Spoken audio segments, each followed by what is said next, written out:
Vinland Saga is a series where we see boy who loses himself on finding his revenge for his father while he discards everything his father thought him just to feel empty and directionless for when he does get his revenge. Thorfinn in this arc in the Farmland Saga deals with the regret and self-hatred he feels about his past transgressions, learning to properly live because the past he lived before of war and bloodshed he inflicted back when he was fooled by anger and revenge to innocent people now weighed greatly on his shoulders, since especially now that the roles are reversed and since is the slave now he sees firsthand how cruel people can be. So rather than feeling angry about this bad situation he's in, he finds the good side of a really bad situation. So since now is a slave, his master was luckily a good enough person to give him the chance to buy back his freedom for the same price he bought him. Now Ketil, this rich man, goes through a character arc himself, but unlike Thorfinn who loses the right path in his youth and is now in the process of finding what kind of man his father wanted him to be, Ketil started off a kind man, but after one of his slaves ran away with her husband who finds her after enduring being a slave for years. He was basically insane, but he regained his sanity after fighting many battles to find her and take her away with him just to die in her arms. Really sad stuff, and what's worse is after her husband dies in her arms she goes back to her owner thinking he would be the same man he was before she left, but Ketil basically goes insane because she left him and becomes so abusive he kills her while she was pregnant with his baby, adding an additional layer of tragedy. So after all this, Canute, the young prince who was thrusted into war at a young age, who grew exponentially after Askeladd killed his guardian who was coddling, so after Askeladd killed him Canute was forced to become more battle-hardened, and with this more battle-hardened Canute, Askeladd plotted to kill the current king so Canute can kill him and reclaim his position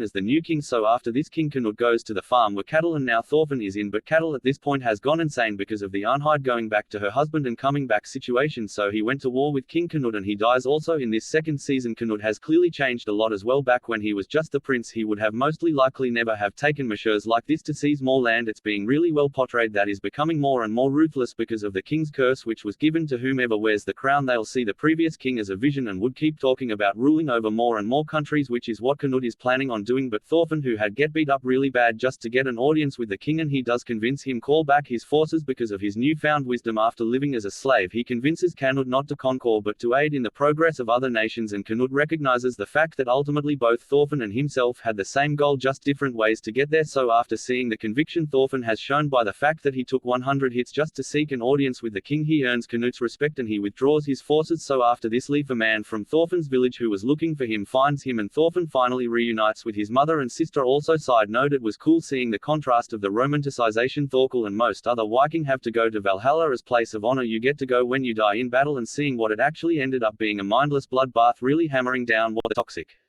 mindset of obsessing over war and bloodshed will do to you, and how lucky Thorfinn now must feel that he was able to get out of that barbaric cycle of bloodshed and mayhem. The scene where he sees the vision of Askeladd in this piles of corpses of Thorfinn doing and regret that he feels now. Askeladd seeing this, he basically wakes up Thorfinn from this nightmare he's having, seeing how much is changed. He tells Thorfinn that he doesn't belong in Valhalla, and after this, Thorfinn having the resolve to live and work towards on finding a better place people can live in, a place without war. Thorfinn and his newfound friend Ina, who was also a slave, now aims to find Vinland, the land where there's no war and bloodshed and a place where everyone can live in peace. So that's how this season ends, a story of a man who was hunted by his past and felt completely hopeless with his current situation, finding the will to go on and build a better future and that he can be reborn as a new man. Like, comment, subscribe and follow me on Instagram for more.